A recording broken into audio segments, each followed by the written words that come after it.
सबसे पहले भगवान भोलेनाथ के चरणों में प्रणाम करती हूँ, मेरा प्रणाम स्वीकार हो। आदिशक्ति माँ भवानी गौरा के चरणों में प्रणाम करती हूँ, मेरा प्रणाम स्वीकार हो। सभी देवी देवताओं के चरणों में प्रणाम करती हूँ, मेरा प्रणाम स्वीकार हो। आप सभी गुरु भाई गुरु बहनों के चरणों में प्रणाम करती हूँ, मेरा प्रणाम स्वीकार हो। गुरु भाई गुरु बहनों, आप लोग हमारा साथ दिए, हमारा सपोर्ट किए, इसके लिए आप लोगों को तहे दिल से शुक्रिया, तहे दिल से धन्यवाद कि आप लोगों ने हमारा साथ बनाए रखा। आगे भी हमारा साथ आप लोग बनाए रखिए और महादेव की कथा को ज़्यादा से ज़्यादा शेयर करिए, लाइक करिए, ताकि ये कथा और शिव भक्तों तक पहुंच सके। आप और हम मिलके जब चर्चा को ही, महादेव की चर्चा को ही दुनिया में फैलाना है, महादेव की ड्यूटी ही करना है, तो आप और हम मिलके करते हैं। तो कथा को ज़्यादा से ज़्यादा शेयर करिएगा। अगर जो आप लोग चैनल पे नए हैं तो सब्सक्राइब कर लीजिए, ताकि जो भी वीडियो पड़े, जो भी कथा पड़े, वो आप लोगों तक आसानी से पहुंच जाए। कमेंट में महादेव का नाम ज़रूर लिखिए। महादेव का नाम लिखने से, बोलने से सारे कष्ट दूर हो जाते हैं, सारी समस्या दूर हो जाती है। आज जो मैं आप लोगों को कथा सुनाऊंगी बहुत ही दुख भरी है, बहुत ही दर्द भरी है। माँ शब्द ऐसा है कि हमारे रोम रोम में एक ऊर्जा भर देता है। बाकी अगर जो कोई माँ निर्दयी बन जाए, कोई माँ अपनी ममता को समझ ना पाए, ममता के बदले अगर जो वो अपनी घृणा, अपना जो है कि एक अंदर औरतों के अंदर जितना प्यार है उतना ही घृणा भी भरी रहती है, उतना ही ईर्ष्या भी भरी रहती है। बाकी जो स्त्री माँ बन जाती है वो अपने बच्चों के प्रति अमृत बरसाती है। आशीर्वाद में जैसे स्वर्ग में, जैसे कैलाश पर्वत पे हमारी माँ जगत जननी गौरा अपने पूरे इस पृथ्वी पे, पूरे ब्रह्मांड में अपने बच्चों की देख रेख करती है, हमारी माँ वैसे ही अपने बच्चों की देख रेख करती है। बाकी इसी में कोई माँ कुमाता बन जाती है। गुरु भाई गुरु बहनों, आज की कथा इसी पे आधारित है। कथा को आप लोग अंत तक सुनिएगा। कथा बड़ी ही सुंदर है और बड़ी ही कष्टदायी है, बड़ी ही दुख भरी है कि कैसे बच्चों के साथ व्यवहार करना चाहिए और कैसे नहीं करना चाहिए। देखिए, एक राजा थे। राजा के एक पुत्री और एक पुत्र, दो बच्चे थे। परिवार बड़ा सुखी चल रहा था, राज्य भी बड़ा बढ़िया था। जितना राजा प्रजा को मानते थे उतना ही प्रजा भी राजा को मानती थी। समय बीतता रहा। जैसे ही उनकी बिटिया 8 साल की हुई और बेटा 5 साल का हुआ, वैसे ही रानी का स्वर्गवास हो गया। तबीयत खराब हुई और वो इस दुनिया से चल बसी। गुरु भाई गुरु बहनों, इस पृथ्वी पे जितना हमारा कार्य है उसको कर लेने के बाद हमारा जीवन समाप्त हो जाता है। जो हम कर्म करते हैं उसी हिसाब से हमको जन्म भी मिलता है कि हमको इतना कार्य इस समय में पूरा कर लेना है, इसके बाद हमको इस दुनिया से चल देना है। जैसे आप लोग मान लीजिए पेन ड्राइव चिप समझ लीजिए, उसमें जब हम मूवी भर देते हैं, कोई सीरियल भर देते हैं, कोई कथा भर देते हैं तो चलती रहती है। वैसे ही भगवान हमारे कर्मों के अनुसार हमारे जीवन में सारे कार्य निर्धारित कर देते हैं कि हमको पृथ्वी पे जाना है और हमको ये कार्य करना है, और हम वो कार्य करते हैं और फिर अपने जीवन को समाप्त करते हैं, इस शरीर को छोड़ के चले जाते हैं। तो रानी की जीवन लीला अब समाप्त हो चुकी थी। रानी इस दुनिया से चली गई। जब रानी इस दुनिया से चली गई गुरु भाई गुरु बहनों, तो राजा उदास रहने लगे। एक पुत्र और एक पुत्री के साथ समय बीतने लगा।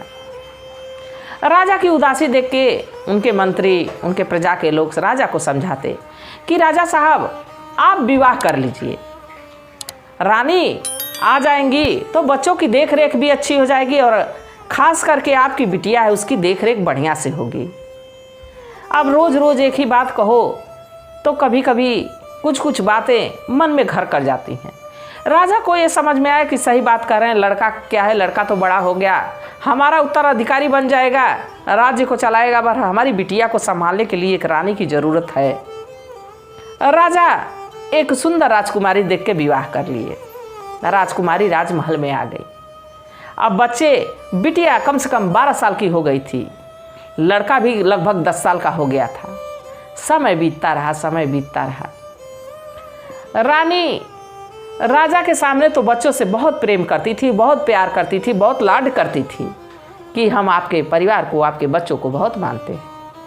पर जब राजा चले जाते थे, अपने राज कार्य में व्यस्त हो जाते थे, तो रानी बच्चों पे ध्यान नहीं देती थी, बस अपने सजने संवरने में ध्यान देती थी कि हम कैसे सुंदर लगे और कैसे राजा के मन को जीत लें, कैसे राजा की सारी प्रॉपर्टी, राजा का सारा राजपाट मेरा बन जाए।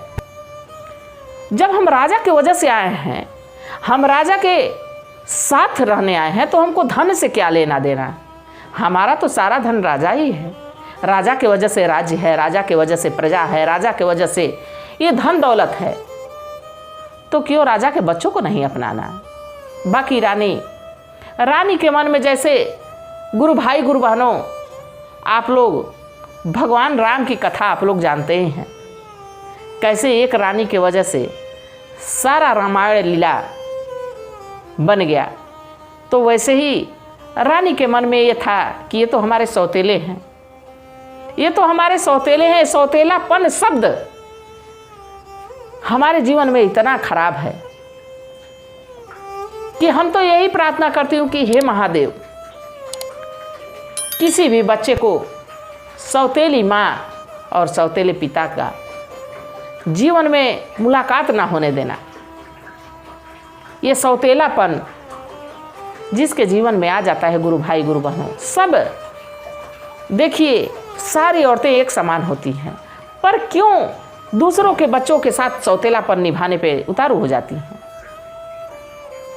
क्यों उनके मन में ये नहीं डर सताता है कि भगवान के सामने हम जाएंगे तो कौन सा जवाब देंगे, भगवान से क्या कहेंगे। क्यों नहीं समझ में आता है औरतों को। रानी उन सबों से सौतेलापन करती रही। एक दिन राजा और रानी भोजन किए, शाम के समय, रात के समय दोनों लोग एक साथ विश्राम कर रहे थे। रानी राजा से सवाल कर बैठी कि राजा साहब ये बताइए, सच सवर के गई थी, राजा साहब ये बताइए कि सबसे प्रिय और सबसे ज़्यादा प्रेम किससे आप करते हैं। राजा मुस्कुराते हुए कहे, अब राजा कौतूहल बस, वो तो रानी को भी उतना ही प्रेम करते थे। रानी को प्रेम नहीं करते तो रानी को क्यों अपने राजमहल लाए रहते। रानी को भी प्रेम करते थे, पर राजा कौतूहल बस कहे कि रानी, सबसे ज़्यादा प्रेम और सबसे ज़्यादा प्रिय हमारे लिए हमारा बेटा है, हम सबसे ज़्यादा उसी से प्रेम करते हैं। रानी उसी क्षण ये प्रण कर ली कि कुछ ही समय बाद मैं आपकी प्रिय वस्तु को, आपके प्रिय चीज को, आपके प्रिय बेटे को इस दुनिया से विदा कर दूंगी। उसका हृदय नहीं कांपा, भगवान की डर नहीं उसको लगी, उसने ऐसा प्रण कर लिया रानी ने। राजा मुस्कुराए और सो गए, रानी भी सो गई। बाकी रानी को नींद कहाँ आ रही थी। अब धीरे धीरे समय बीतने लगा, रानी का सुख चैन सब कुछ हराम हो गया था। रानी सजती संवरती तो राजा को दिखाने के लिए, बाकी उसका ध्यान उनके बेटे पे रहता था कि कब इसको क्या करें कि इसको इस दुनिया से मिटा दें। लड़का धीरे धीरे 12 साल का हो गया, गुरु भाई गुरु बहनों 13 साल का हो गया। समय बीतता रहा। लड़का थोड़ा जब बड़ा हो गया तो एक दिन रानी क्या की कि अपने हाथों से ही अपना कपड़ा फाड़ दी और जोर जोर से चीखने चिल्लाने लगी, बाल बिखरा दी। कुछ मंत्री आए, कुछ दरबारी आए, सभी लोग आए। रानी कहीं कि हम नहीं जानते थे कि हम राजा के लिए इस महल में आए हैं या उनके पुत्र के लिए आए हैं। जब ऐसा शब्द कहीं तो सारे लोगों की आंखें शर्म से झुक गई। सबको ये पता था कि लड़का तो ऐसा कर नहीं सकता है, पर रानी क्यों ऐसा क्लेम लगा रही है। बाकी गुरु भाई गुरु बहनों, बच्चा अभी छोटा था, वो अपना प्रमाण दे नहीं सकता था। राजा उसको दोषी समझ लिए। पर लड़के की पहली गलती अपने ही क्षमा मांगे कि रानी, हमारे बेटे की पहली गलती मान के आज क्षमा कर दीजिए, आइंदा कोई गलती होगी तो जो चाहे वो सजा आप दीजिएगा। अब रानी दिखावा के लिए राजा के सामने लड़के को माफ़ कर दी। कही कि राजा, मैं आपके लिए आई हूँ, ना कि आपके बेटे के लिए। चलिए, पहली गलती थी तो मैं क्षमा कर दे रही हूँ, बाकी दोबारा अब आइंदा कुछ ऐसा हुआ तो मैं अपने प्राण त्याग दूंगी। जब ये बात राजा सुने तो विचलित हो गए कि हमारी एक पत्नी तो चली गई, दूसरी पत्नी भी जाने की बात कर रही है। समय बीतता रहा, समय बीतता रहा। अब रानी ये कमजोरी जान गई थी कि राजा हमको बहुत प्रेम करते हैं, अथाह प्रेम करते हैं। रानी एक दिन फिर से खेल रच दी। नशीला पदार्थ खिला के राजा के पुत्र को सुला दी। राजा के पुत्र को सुला दी और इसके बाद अपने बाल बिखरा दी, अपने कपड़े फाड़ ली और इसके बाद अपने भी वहाँ विषैला पदार्थ, नशीला पदार्थ पी के और सो गई उसके बगल में। जब सुबह हुई तो लोग देखे कि रानी और राजा का लड़का एक पास एक बिस्तर पे है। अब सारे लोग यही समझ लिए कि सब करतूत इस लड़के की है।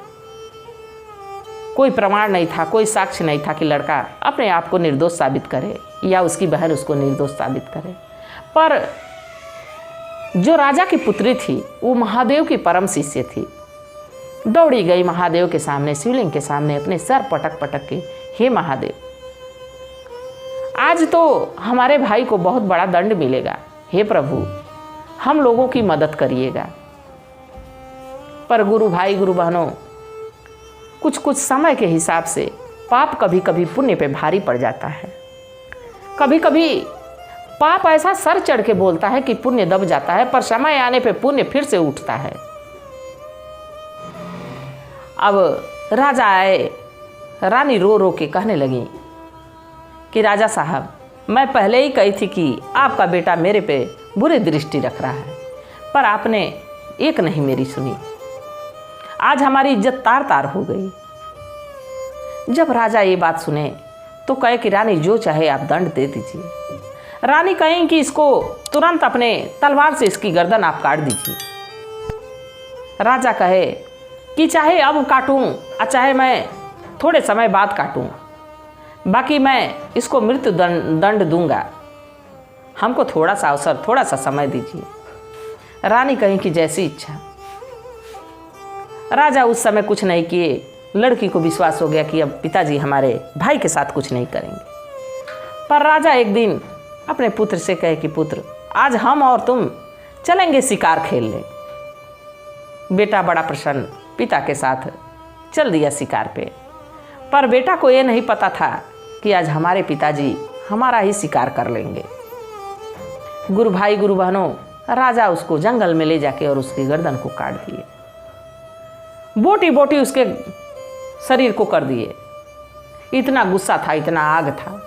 सोचिए, जिस बच्चे से उनका वंश चल सकता था उसी वंश को उन्होंने काट दिया। अब उसके प्राण पखेरु तो उड़ गए, बाकी उसके कर्म के अनुसार उसका जन्म एक तोते में प्रवेश कर गया, एक तोते में, एक सुग्गा में प्रवेश कर गया। राजा तो मार के बच्चे को घर चले आए। पर वो 3-4 दिन के बाद तोता भी उड़ते उड़ते उड़ते उड़ते उनके राजमहल के बाहर एक आम का पेड़ था, उसी पे बैठ के और रोज अपनी आवाज़ निकालता। धीरे धीरे एक दिन उसकी बहन दिखी तो तोता कहा कि बहन, चारों तरफ बहन देखने लगी कि कहाँ से आवाज़ आ रही है। उसकी नज़र तोते पे गई। तोता कहा कि बहन मुझे पहचानो, मैं तुम्हारा भाई हूँ, पिताजी हमको मार दिए हैं, पर हमारा पुनर्जन्म हो चुका है। महादेव की कृपा से हमारे कर्मों के अनुसार हमको तोते के रूप में जन्म मिला है। गुरु भाई गुरु बहनों, अब तोता अपनी सारी कथा बहन से कह सुनाने लगा। अब बहन सोचने लगी कि हे महादेव, हमारे भाई को तो अन्यास में मार दिया गया, पर जो गुनहगार है, जो दंड का अधिकारी है, उसको कोई दंड नहीं मिला। अब रोज महादेव से दया मांगती रही। एक दिन राजा रानी बैठे हुए थे, तो रानी कही कि ऐसा है कि आपकी पुत्री आपकी इज्जत ले डूबेगी, आप क्यों नहीं इसको मरवा के समाप्त कर देते हैं। भाई चला गया, बहन भी नहीं रहेगी, तो हम और आप पूरा जीवन सुखमय जीवन जिएंगे। देखिए, जब इंसान के मुंह एक बार खून लग जाता है तो उसको वही पसंद आता है। जो व्यक्ति पाप करने लगता है उसको पुण्य कभी अच्छा नहीं लगता है, उसको सत्कर्म कभी अच्छा नहीं लगता है, उसको पाप ही अच्छा लगता है। अब राजा को एक बार तो अपने बेटे को मार दिए थे। कहे कि ठीक कह रही हैं, जल्दी ही ये बात पूरी हो जाएगी। बहन सुन रही थी। एक दिन राजा भरे दरबार में बैठे हुए थे। उनकी पुत्री वहां गई, दरबार लगा हुआ था, मंत्री, सारे दरबारी, सैनिक, सभी लोग वहां बैठे थे। तो राजा से बिटिया कही कि पिताजी, मैं आपसे एक बात कहना चाहती हूँ, एक आपको बात बताना चाहती हूँ। राजा कहे कि बताओ। अब राजा तो दरबार के बीच में थे, मंत्रियों के बीच में थे, तो फैसला तो सुनना ही था, उसकी बात तो सुननी ही थी। वो फरियादी बन के आई हुई थी। तोता सारी कथा अपनी बता दिया था। कहे कि पिताजी, एक सौतेली माँ झूठा क्लेम लगा के अपने बेटे को मरवा दी और अब बेटी को मरवाना चाहती हैं। उनकी सजा क्या होगी? राजा कहे कि अगर जो कोई साक्ष्य हो, कोई प्रमाण हो, तो जरूर उसको सजा मिलेगी। अब बिटिया लगी महादेव को पुकारने, उनसे दया मांगने लगी कि हे महादेव, हे प्रभु, हे शिव गुरु, आप ऐसा साक्ष्य दीजिए कि हमारे भाई को और हमको इंसाफ मिल जाए। हम तो आपके शरण में, आपकी चरण में, आपके बालक हैं। यही दया मांगती रही मन ही मन। तब तक देखती है कि रानी वैसे ही अपने कपड़े फाड़ के, बाल बिखराए हुए, दौड़ी दौड़ी दरबार में आ रही हैं और राजा से कह रही हैं कि आपके पुत्र ने हमारी इज्जत लूट ली, जबकि पुत्र मर चुका है, पुत्र था ही नहीं। जब ये बात सारे दरबारी सुने तो कहे कि रानी का ये रोज का तमाशा हो गया है। अब वहां राजा की निंदा होने लगी। राजा सारी बात को समझ गए कि रानी हमसे सौतेलापन हमारे बच्चों के साथ की है और हमसे छल की है। राजा तुरंत उसको मृत्यु दंड दिए। कहे कि इसको ले जाके और सूली पे लटका दिया जाए। ऐसी औरत पूरे राज्य को बर्बाद कर दी, हमारे बच्चे को मरवा दी। ऐसे रानी को हमारे जीवन में रहने का कोई हक नहीं। तो गुरु भाई, गुरु बहनों, बिना महादेव के आदेश के एक पत्ता तक नहीं हिलता है।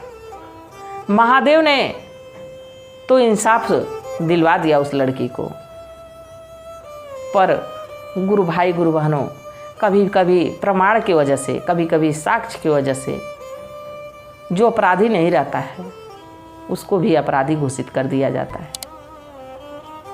अगर जो राजा सूझबूझ से काम लेते तो आज उनका पुत्र जीवित रहता। गुरु भाई, गुरु बहनों, आप लोग बताइएगा कि कथा कैसी थी।